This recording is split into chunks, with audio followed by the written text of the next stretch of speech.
Primeira mulher negra eleita para a Câmara de Vitória, deputada estadual pelo PSOL.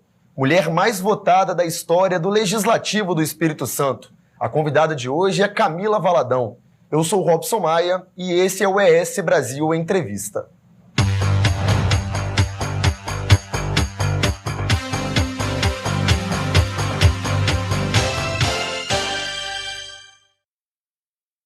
Deputada, primeiramente, muito obrigado por nos visitar hoje, estar nessa conversa com a gente. Seja muito bem-vinda a ES Brasil. Obrigada, Robson. Eu que agradeço a oportunidade de estar falando da nossa trajetória, do nosso mandato. É uma alegria estar aqui.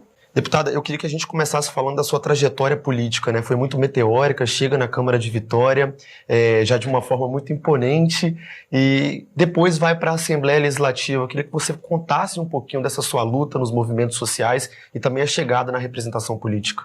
Eu acho que os nossos resultados eleitorais, na verdade, eles são resultado de uma construção e de uma trajetória de longo prazo. Eu sou militante partidária, ativista social na defesa dos direitos humanos há muitos anos no estado do Espírito Santo. Tive uma primeira candidatura ousada com 30 anos ao governo do estado na época, na perspectiva de representar o nosso partido, apresentar uma plataforma política. Depois fui candidata a vereadora, fui a quinta mais votada em Vitória, não entrei por conta do coeficiente. Fui deputada estadual, fiquei entre os mais votados, mas também não entrei por conta do coeficiente. Depois, lá em 2020, é que nós obtivemos êxito, né, com a segunda candidatura de Vitória mais votada e a primeira mulher negra eleita. Na sequência, a gente fez um mandato de muitas lutas, muitos enfrentamentos, muita proposição política e diálogo também. E aí, na sequência, a gente obteve um resultado histórico, que foi a nossa vitória para a Assembleia Legislativa. Mas antes de ser candidata, né, eu sempre tive o pé muito firme na luta.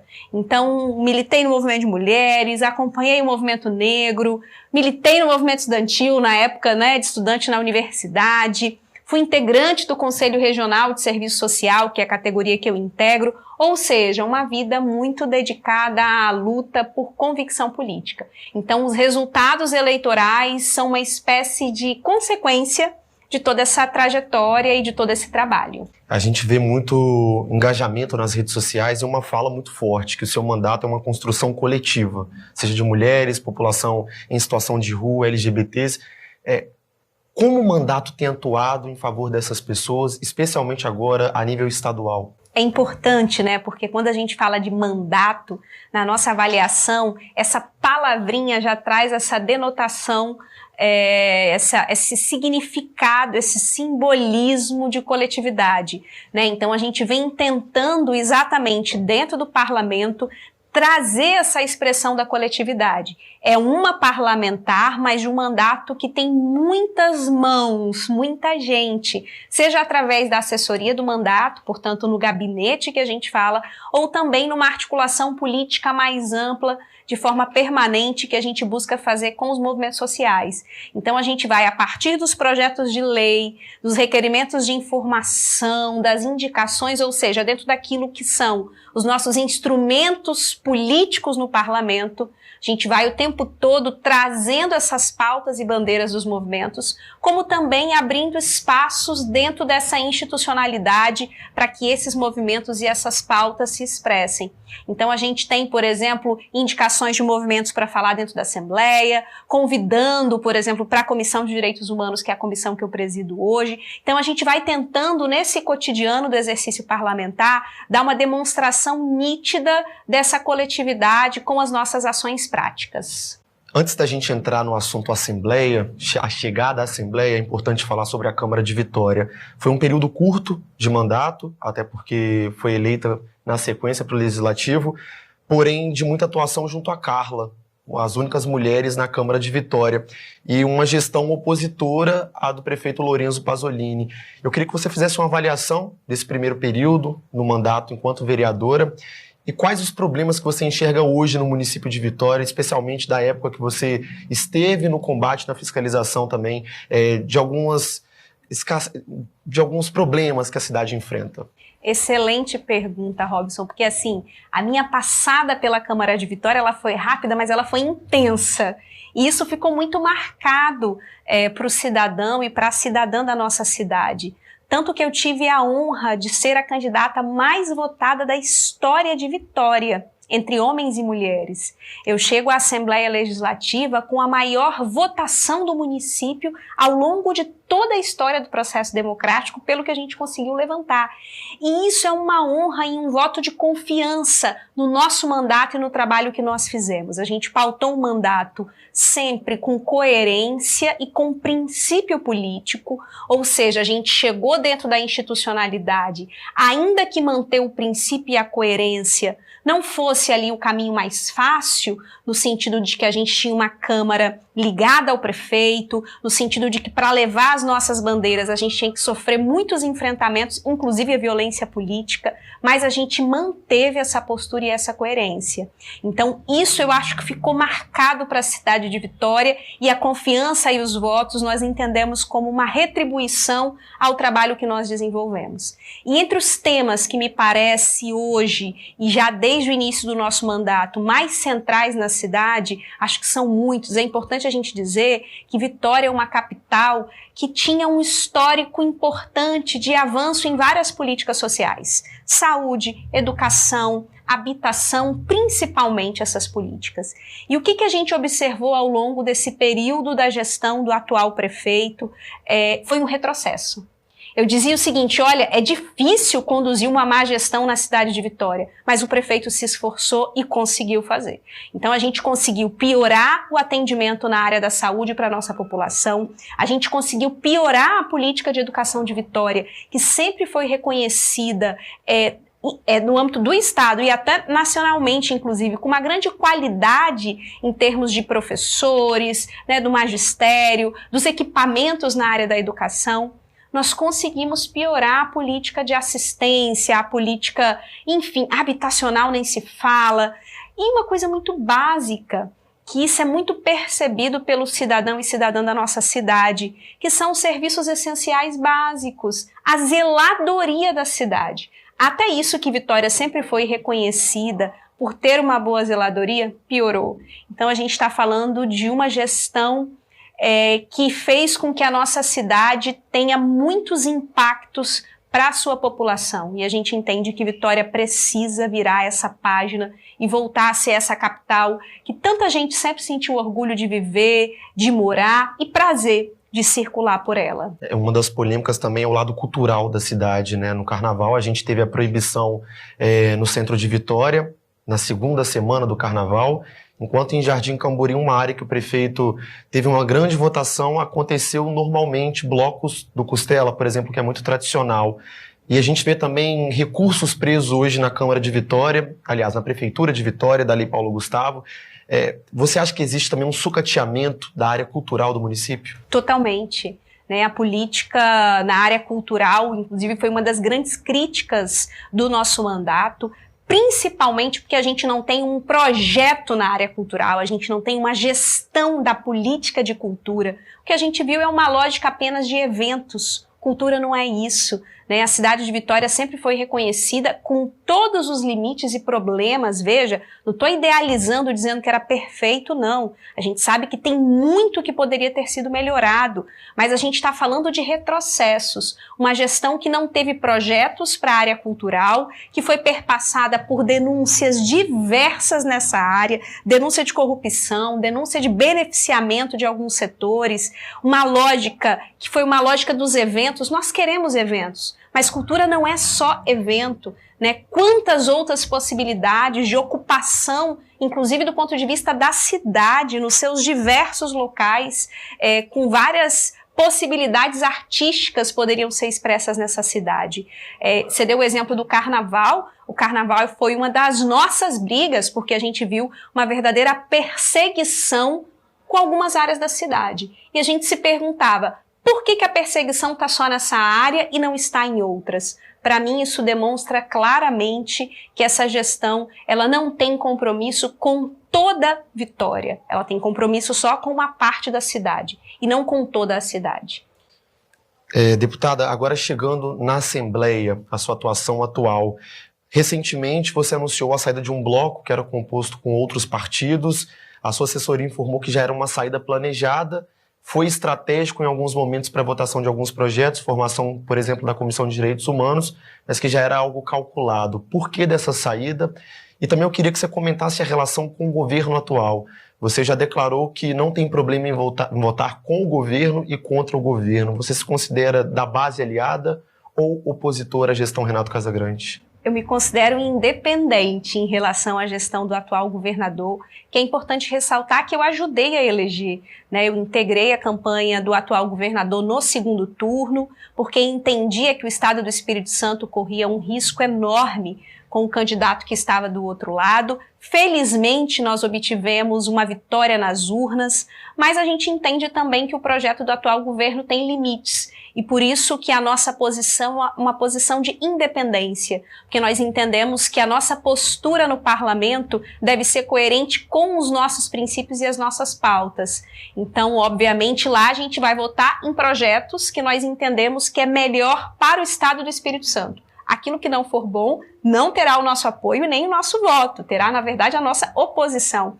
Então, a gente critica projetos e iniciativas que a gente entende que não vai contribuir para fazer avançar os direitos no Espírito Santo.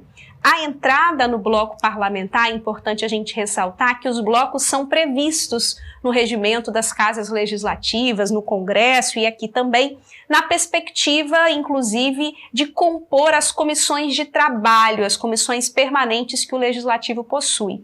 Aqui a gente entendia a necessidade de estar conjuntamente em um bloco, né, um bloco que integrou vários partidos. Nós tivemos 2 blocos na Assembleia, um bloco mais da extrema direita e um bloco que congregou de partidos de esquerda a partidos mais, diria, progressistas de centro, vou usar essa expressão, um centro-esquerda, digamos assim. Então, a gente integrou esse bloco para garantir a composição das comissões, né? E essa composição nos deu a presidência da Comissão de Direitos Humanos, que era um dos acordos que nós fizemos para poder integrar esse bloco. Findado esse período de composição, nós nos retiramos para ter mais independência política partidária e garantir também ao nosso partido internamente mais espaço. É importante a gente dizer que a Casa Legislativa tem um rito que tem a ver com essa representação. Na medida em que eu estou fora do bloco, eu acabo tendo mais espaço e mais protagonismo de fala. Isso é previsto pelo regimento, né? Então, como a nossa posição é uma posição de independência, nós entendemos que seria mais coerente estar fora do bloco, e eu como única deputada do PSOL, na liderança do nosso partido na Assembleia Legislativa. Isso é importante, porque quando tem projetos, por exemplo, como líder do PSOL, eu posso encaminhar o voto, sinalizando qual a posição do meu partido. Se eu estou dentro do bloco, essa posição do partido não é explícita, porque o que sai é a posição do bloco, né, e não dos partidos individualmente. Perfeito. Você citou a Comissão de Direitos Humanos, que hoje você preside. Recentemente a gente teve um caso que chocou o Brasil no Espírito Santo, o assassinato de um jovem negro lá em Pedro Canário, e a gente viu uma atuação direta da Comissão de Direitos Humanos sobre o episódio. Eu queria saber quais são as ações que estão sendo tomadas a respeito não só desse caso, mas de diversos casos que a gente vem sendo relatado na mídia, e também em relação às divergências dentro da Assembleia. A gente vê alguns deputados que se posicionam de forma contrária à sua política, como é o caso do Lucas Polezi, também do capitão Assunção. Eu queria que você comentasse esse trâmite, porque foram adversários, inclusive, na disputa da presidência da comissão. O parlamento ele é esse espaço da pluralidade mesmo, né? Nós defendemos que a democracia tenha na sua representatividade as diversas concepções e parcelas expressas da população, obviamente, que dentro dos limites e dos marcos democráticos, né? O parlamento ele precisa ser expressão daquilo que a nossa democracia avançou e não retroceder nessas concepções democráticas. Então, a Comissão de Direitos Humanos teve também no seu processo eleitoral esses embates que acontecem no Legislativo. Felizmente, nós saímos vitoriosas, né? Eu falo que nós, porque essa não foi uma vitória só minha, eu entendo como uma vitória do Estado do Espírito Santo, né? Porque imagina, ter pessoas que não defendem os direitos humanos na sua concepção à frente dessa comissão seria um retrocesso, né? Então nós entendemos que foi uma vitória de todo o Estado. E a gente vem tentando trabalhar no âmbito da comissão com as divergências expressas, mas com um respeito e seguindo aquilo que é o regimento da Assembleia, né? Então, garantindo o direito de fala, obviamente, mas nos marcos do decoro parlamentar previsto por aquilo que rege o processo e o trabalho legislativo. Então, a gente vem sempre prezando por isso à frente da comissão. A comissão, desde o início, se debruçou sobre temas muito caros para a defesa dos direitos humanos, mas temas que infelizmente envergonham o nosso Estado nacional e internacionalmente. A execução de um jovem em Pedro Canário por um agente do Estado é uma demonstração. Junto com esse caso, infelizmente, nós tivemos vários outros. Nós atuamos, enquanto comissão, na perspectiva de criticar e denunciar esse tipo de atuação, dizendo que esse não é o modelo de polícia que nós defendemos, que essa não é a polícia prevista pelas normas brasileiras, inclusive, né? E a gente, inclusive, ressalta a necessidade do policiamento avançar para um policiamento de uma sociedade democrática, né? Essa lógica do combate da violência não tem que ser a lógica de uma polícia nos marcos da democracia.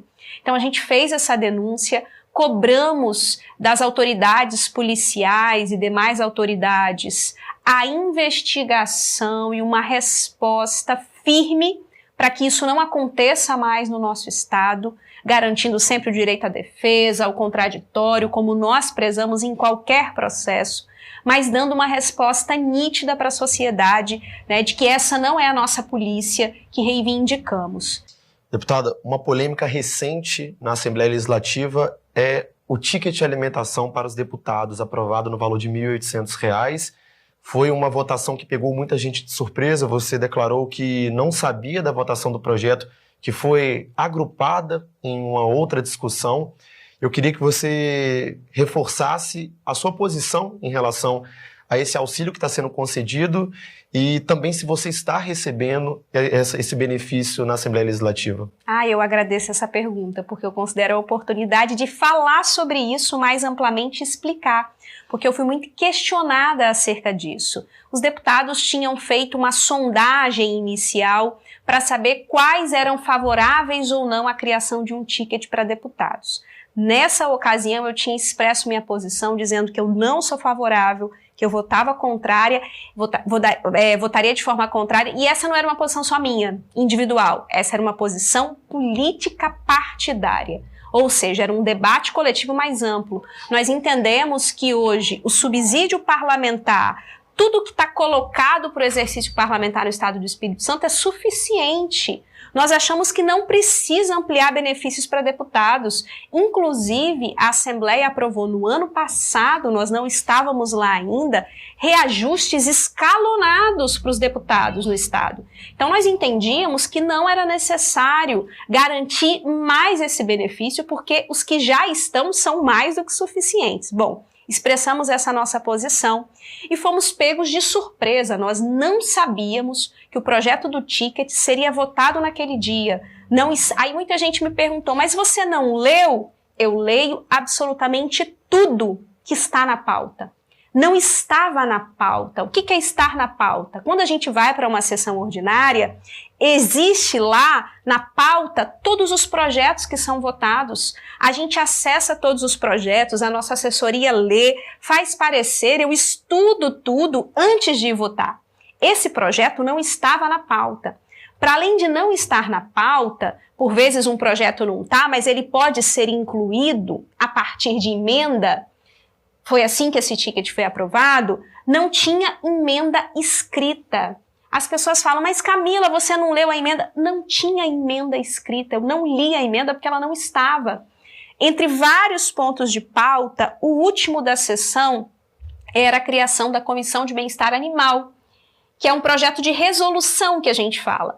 E nesse projeto foi feita uma emenda oral, ou seja, sem estar escrita, que dizia o seguinte, a emenda oral: adiciono o benefício extensível aos deputados. Na emenda oral não foi mencionado a palavra ticket, não foi mencionado que esse benefício estava sendo criado. Portanto, foi aprovado. A aprovação desse tipo de projeto não é nominal, que a gente fala, não é voto a voto, é quase que aclamação. Os deputados que aprovam permaneçam como estão. Aprovado. Eu estava entendendo o quê? Que estava sendo aprovado a Comissão de Bem-Estar Animal. O meu apoio era a Comissão de Bem-Estar Animal. Eu não tinha observado a emenda oral que tinha sido feita, porque ela não mencionou o ticket. Você está entendendo? Tanto que eu só fiquei sabendo da criação do ticket, isso foi na quarta-feira, na segunda-feira vi imprensa. Eu fiquei quando eu passei para minha assessoria, a primeira matéria que eu vi que abordou esse tema, eu falei, o que é isso? E a assessoria falou, não, a imprensa está dando errado, isso não aconteceu, não entrou na pauta. E aí a gente foi começar a ver a pauta, não tinha projeto, não tinha emenda. Gente, assiste o vídeo da sessão. Quando minha assessoria foi assistir o vídeo da sessão atentamente para entender, altera, não sei o que, pegar o regimento, era um jabuti, como como a imprensa, inclusive, denunciou, né? É importante a gente falar disso porque eu disse publicamente que esse projeto não tinha o meu apoio e não requeri, não dei entrada no requerimento, porque isso é outra coisa, o projeto foi aprovado para requerimento, né? Quem quer, o deputado que quer receber o ticket, ele precisa protocolar um requerimento e nós não apresentamos o requerimento e não vamos requerer, porque nós entendemos que os deputados não precisam de mais esse subsídio. Respeito os deputados que entendem que devem receber, que é direito, há todo um debate comparando o legislativo com os demais poderes que tem, mas eu, Camila, não vou requerer. Perfeito.